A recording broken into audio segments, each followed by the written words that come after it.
우리 주님께서 이 주일 아침에 우리에게 나눠주시는 생명의 말씀은 룻기 4장 11절에서 14절까지의 말씀입니다.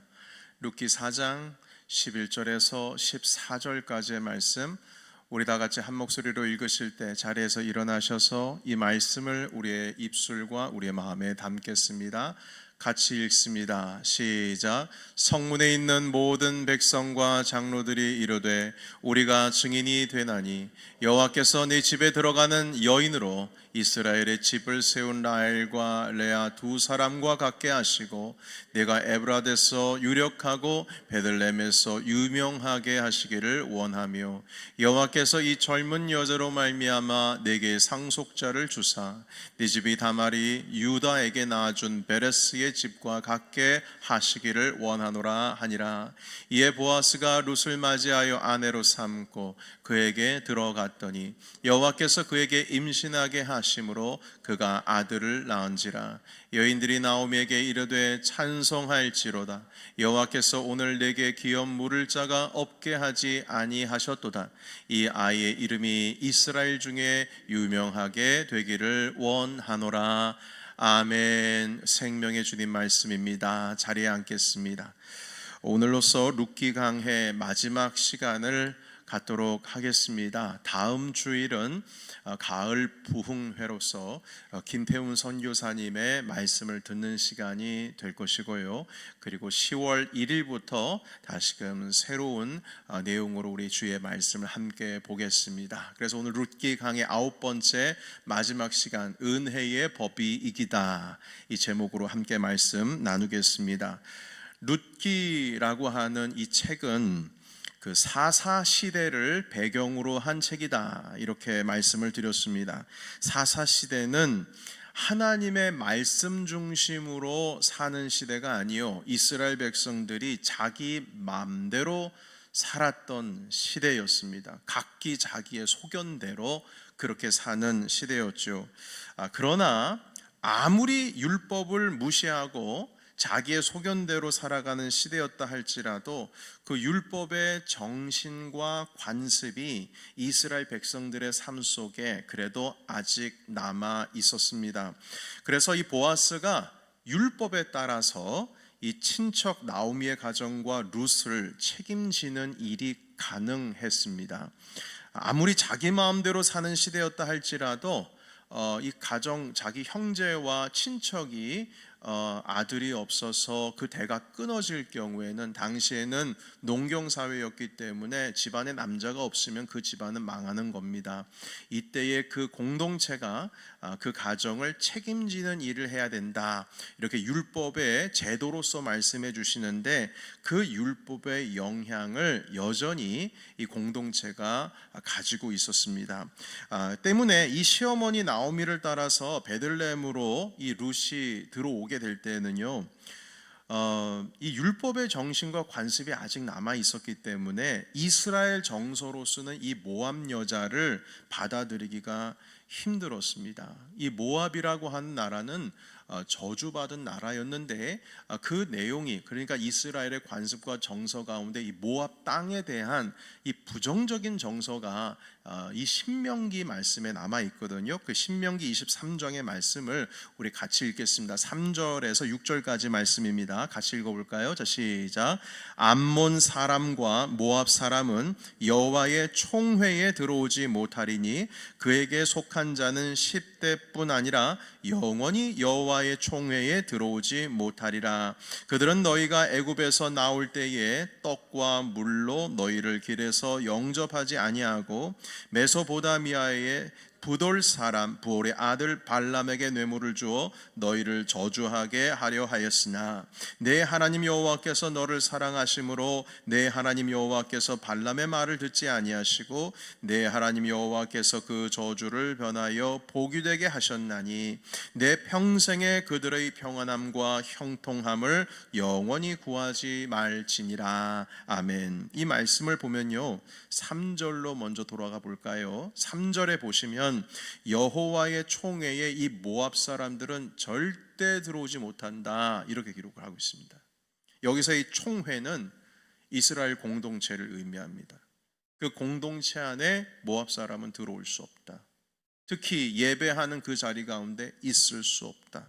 심지어 여기에 보시게 되면 그들에게 속한 자가 10대뿐 아니라 영원히 총회에 들어오지 못한다. 여호와의 그 공동체에 들어오지 못한다. 영원토록. 이렇게 말씀하고 있어요. 6절로 가볼까요? 오늘 읽었던 9절 6절에 있는 말씀에 보면 내 평생에 그들 모압 사람들의 평안함과 형통함을 영원히 구하지 말지니라. 이렇게 말씀합니다. 영원입니다. 그들의 평안을 간구하지 마라. 이렇게까지 말씀하셨어요. 자, 그런데 이 모압 여자인 룻을 보아스를 비롯한 그 마을 공동체가 환영하는 겁니다. 이걸 어떻게 받아들여져야 될까요? 이해하기 어렵습니다. 더욱이 오늘 읽은 본문 말씀 룻기 4장 11절로 다시금 돌아가서 보면 성문에서 그 마을 공동체의 리더격인 이 장로님들이 오셨고 사람들이 있는 자리 가운데에서 보아스가 약속을 합니다. 제가 율법에 있는 대로 이 나오미와 룻 가정을 제가 책임지겠습니다. 이렇게 말하니까요, 사람들이 막 축복하는 말을 합니다. 자, 그런데 이 축복의 내용을 보시면 제가 읽겠습니다. 성문에 있는 모든 백성과 장로들이 이르되 우리가 증인이 되나니 여호와께서 내 집에 들어가는 여인으로 이스라엘 집을 세운 라헬과 레아 두 사람과 같게 하시고. 아멘. 여러분 여기 보시게 되면 라헬과 레아와 같이 되게 해주십시오. 이 룻이 라헬과 레아처럼 되게 해주시옵소서. 이렇게 축복하면서 간구를 하거든요. 자, 그런데 여러분 그 이 레아와 라헬이 누굽니까? 야곱의 아내들인데 이스라엘 12지파의 조상격입니다. 하늘같이 떠받드는 조상들이에요, 라헬과 레아가요. 그런데 이 모압 여자 룻을 어디 감히 이스라엘 12지파가 있게 한 라헬과 레아와 비교를 합니까? 여러분, 그런데 놀랍게도 이스라엘을 세운 이 야곱의 아내 라헬과 레아와 같이 해달라고 그렇게 이 이스라엘 공동체가 벌써 그 공동체의 장로격인 사람들이 모여서 동네 사람들이 다 모여서 이 룻을 축복합니다. 하나님의 명령을 어기고 지금 율법을 어기고 영원토록 함께하면 안 된다. 그들을 총에 들어올 수 없다. 이렇게 성경 가운데 쓰여 있음에도 불구하고 그 율법을 어기고 모압 여성과 결혼을 하려고 하는 이 상황 속에서 어떻게 하나님의 이름으로 축복을 할 수 있냐 이 말인 겁니다. 그러니까 이해하기 어렵죠. 그런데 우리는 여기서 분명히 알고 넘어가야 될 것이 있습니다. 그것은 무엇이냐면 지금 이 마을 지도자들이 아무리 율법이 그렇다 할지라도 보아스와 모압 여자 룻의 결혼을 결코 율법 어긴 것으로 보고 있지를 않습니다. 오히려 룻을 자기와 똑같은 하나님의 백성으로 받아들이고 있어요. 룻이 모압을 떠나서 나오미를 따라 베들레헴으로 들어오면서 이제는 어머니의 하나님이 내 하나님이 될 것이요 어머니의 백성이 내 백성이 될 것이라고 고백을 하는 바로 그 시점부터 마을 사람들이 룻이 바로 자기 백성이라고 받아준 겁니다. 여러분, 그래서 보아스가요 룻을 처음 봤을 때 이렇게 축복을 합니다. 여러분 룻기 2장 12절의 말씀을 같이 한번 읽어보겠습니다. 12절 시작. 여호와께서 내가 행한 일에 보답하시기를 원하며 이스라엘의 하나님 여호와께서 그의 날개 아래의 보호를 받으러 온 내게 온전한 상 주시기를 원하노라 하는지라. 아멘. 여러분 룻이 아무리 저주받은 모압 사람이라고 하지만 하나님의 은혜를 구하기 위해서 주님의 날개 그늘 아래에 피하기 위하여 보호받기 위해서 왔으면 여러분 그 순간 하나님은 룻을 품어주시는 겁니다. 아무리 율법 가운데 모압 사람들은 그 공동체 안에 들어올 수 없다 이렇게 하나님께서 못 박아놨어도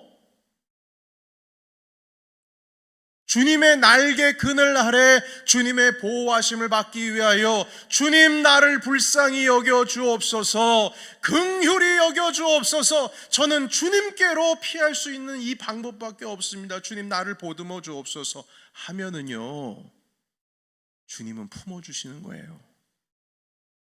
하나님의 자녀가 되는 겁니다. 룻이 이렇게 하나님의 백성이 되었어요. 율법의 모압 사람은 결코 이스라엘 공동체에 들어올 수 없다, 이렇게 써 있어도요, 하나님의 긍휼을 구하면 주님은 과거 묻지 않습니다. 과거 안 물어요. 과거에 너의 죄가 어떻고 이렇고 비난받을 만한 아무리 심한 일을 했다 할지라도 주님, 제가 주님 앞에 회개하고 이제는 아버지의 보호를 받고자 합니다. 주님의 품으로 들어온 사람들을 주님은 절대 결코 내쫓지를 않으십니다. 품어주세요. 여러분 믿으십니까? 이건 아멘 하셔야 돼요. 하나님의 헤세드입니다. 다시 말해서 율법을 하나님의 은혜가 이기는 겁니다. 율법을 하나님의 은혜가 이기는 거예요. 가까이 할 수 없는 사람이 룻이고 그것이 율법이지만 하나님의 그 헤세드, 은혜를 구하면서 그 품 안에 들어오기만 하면 주님은 당신의 자녀 삼아주시는 겁니다. 여러분 또 한 가지 알아야 될 것이 있습니다. 아들이 없어서 상속할 수 없는 가정은 그 형제나 친척이 이 가정을 책임져야 한다. 여러분 우리 계속 룻기를 함께 지난 9주 동안 살피면서 이게 율법의 제도라고 하는 것을 이미 우리는 알고 있습니다. 그의 가정에 그 경제 사정만 책임지는 것이 아니라 그 죽은 형제의 아내도 책임지는 겁니다.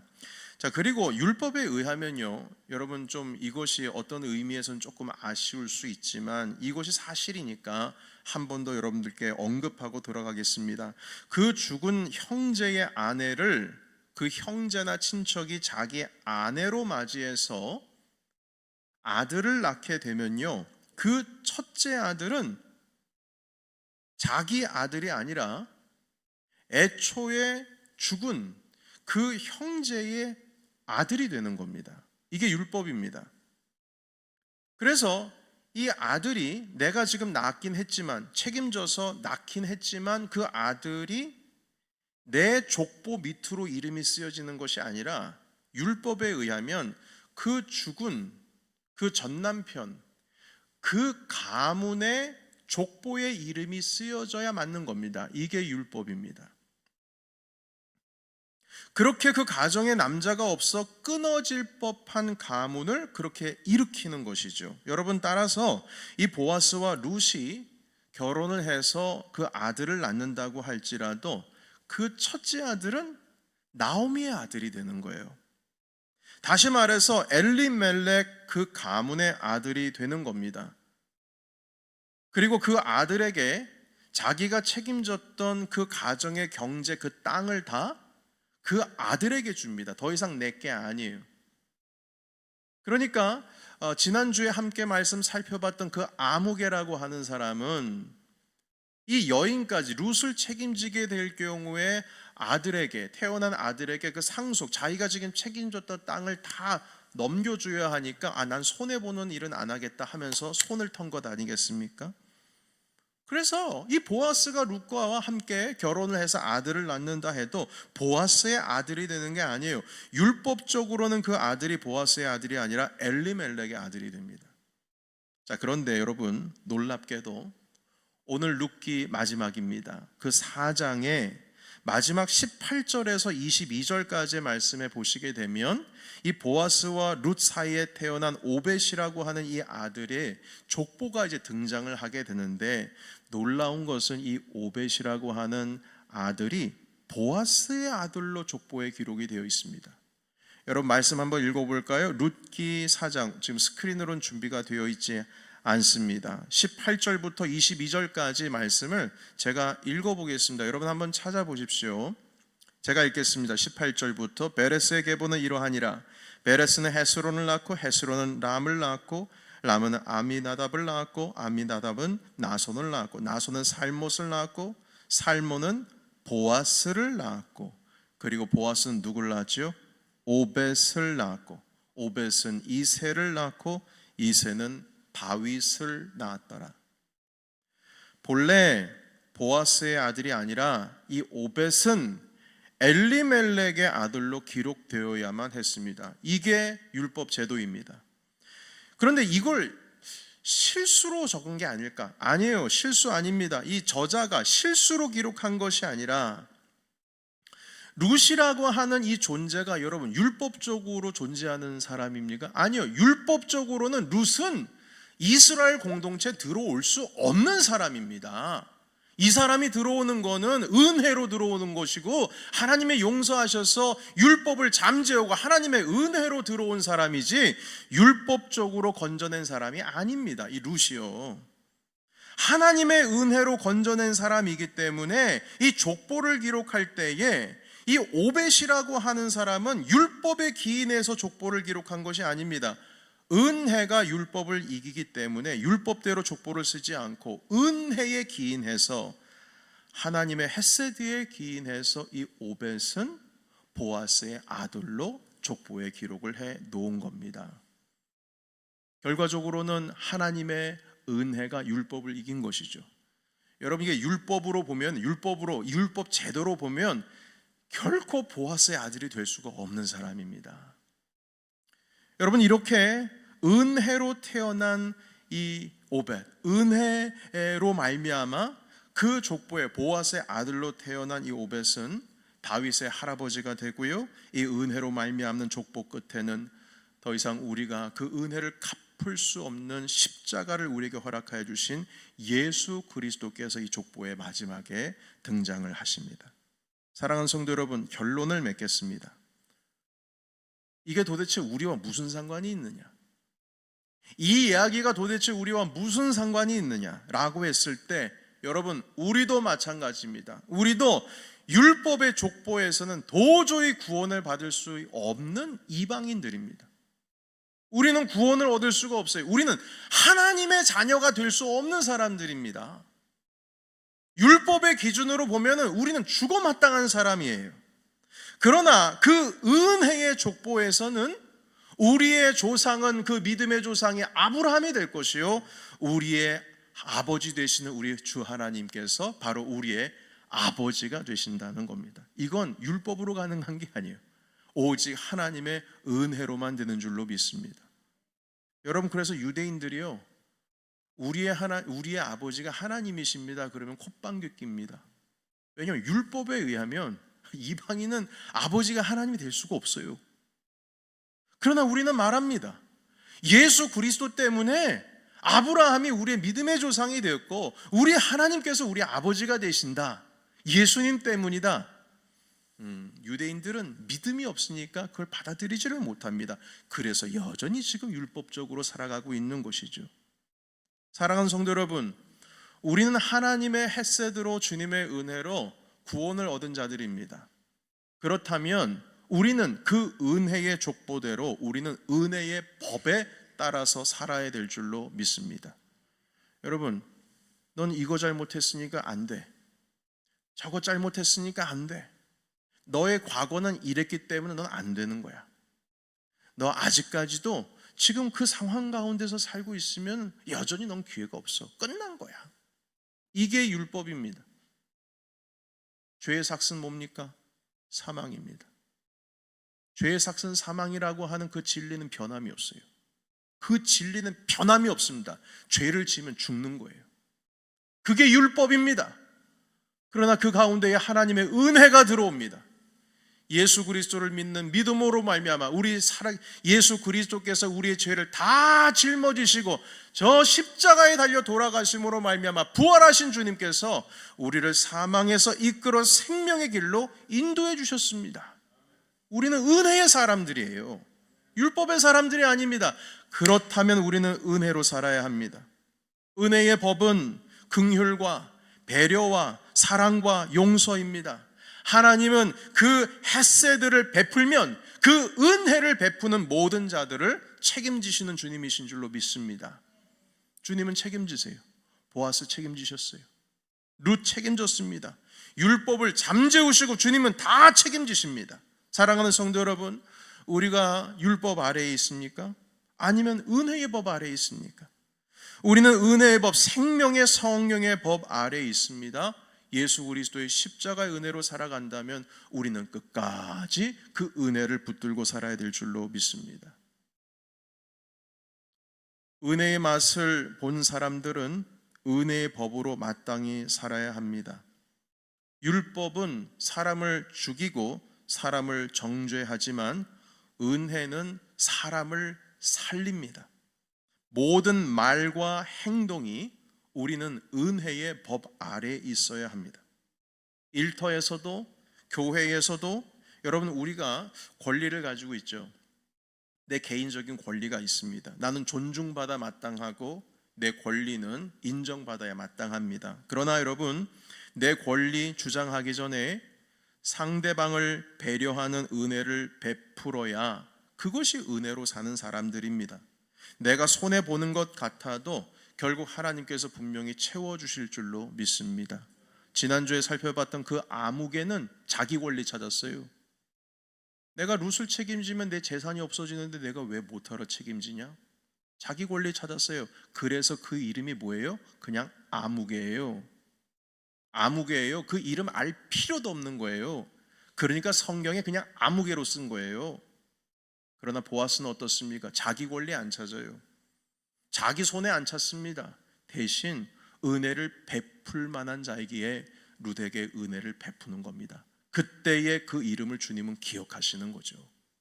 사랑하는 성도 여러분, 우리 모두는 은혜에 속한 자들로서 하나님의 그 하늘의 생명책에 여러분들의 그 석자 이름 분명히 기록된 줄로 믿습니다. 그렇다면 그 은혜에 합당한 삶을 사십시오. 예수 그리스도께서는 죄 많은 여인에게 기회를 주셨어요. 너를 정죄하는 사람 다 어디 가느냐? 주님, 저도 잘 모릅니다. 그래, 나도 너를 정죄하지 않을 터이니 다시는 죄를 짓지 말라 하시면서 그 여인에게 다시금 하나님 앞으로 나아갈 수 있는 기회를 주셨어요. 삭개오, 텍스 컬렉터입니다. 세리죠. 사람들은 다 죄인이라고 하고 가까이 하지 않으려고 하며 저 사람은 그 지옥 끝 중에서도 가장 끝자락에 있는 놈일 것이다, 이렇게 믿고 있었어요. 그런데 주님께서 삭개오의 집에 갑니다. 그리고 그를 빛으로 인도하셨어요. 사람들은 함께 식사도 하지 않는데 먹고 마시면서 삭개오와 이야기를 나눕니다. 그 가운데 삭개오의 눈이 열려요. 주님, 제가 가지고 있는 거 팔아서 가난한 자들에게 나눠주겠습니다. 그리고 혹여나 사람들을 속여서 내가 갈취한 것이 만약에 생긴다면 제가 4배나 갚겠습니다. 그러자 주님께서 말씀하십니다. 아브라함의 자손 중에 이 삭개오의 이름도 있다. 할렐루야. 사람들은 저 사람은 죽어 마땅한 사람입니다 했지만 예수 그리스도께서는 그 사람을 빛으로 인도해 내신다는 겁니다. 여러분, 우리는 어떻습니까? 여러분들은 스스로 자기 삶에 대해서, 자기 인생에 대해서 자부심을 가지고 계신지 모르겠습니다만 우리 또한 부족한 사람들입니다. 율법의 시선으로 보면 우리 다 넘어질 수밖에 없는 사람들입니다. 그러나 은혜 안에 주님께서는 새로운 시작을 다시금 알려주십니다. 룻이 그랬듯이 그 과거가 어떻든 어떤 인생을 샀던 주님께서 묻지 아니하시고 예수 그리스도 안에서 다시금 일으켜 세우시는 삶을 우리에게 주시는 겁니다.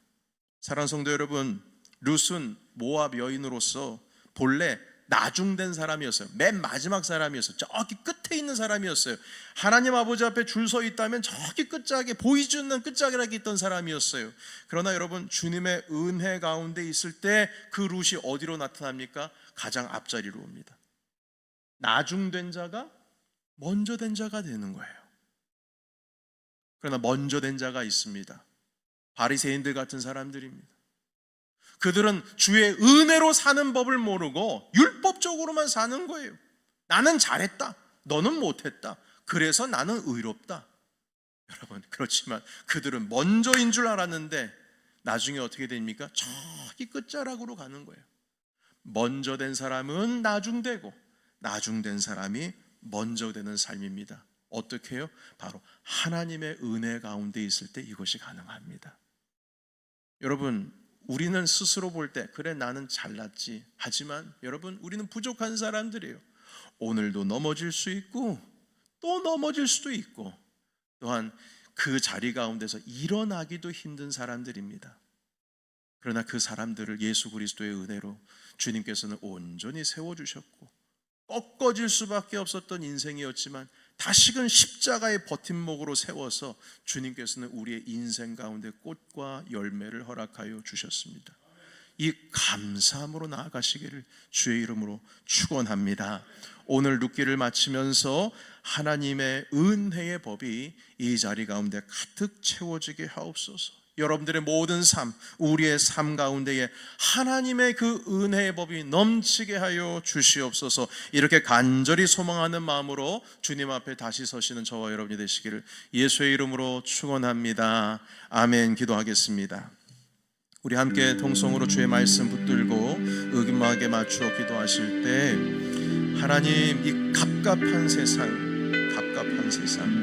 하나님, 제가 은혜로 살게 하옵소서.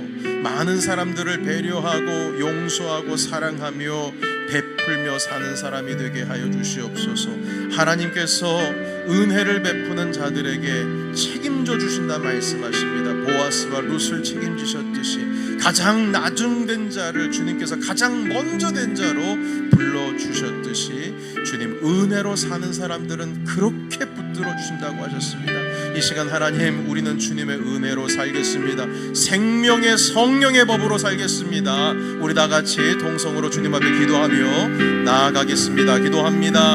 할렐루야. 주님의 이름을 찬양합니다. 이제는 율법의 법이 아니라 생명의 성령의 법으로, 은혜의 법으로 살게 하신 주님의 이름을 찬양합니다.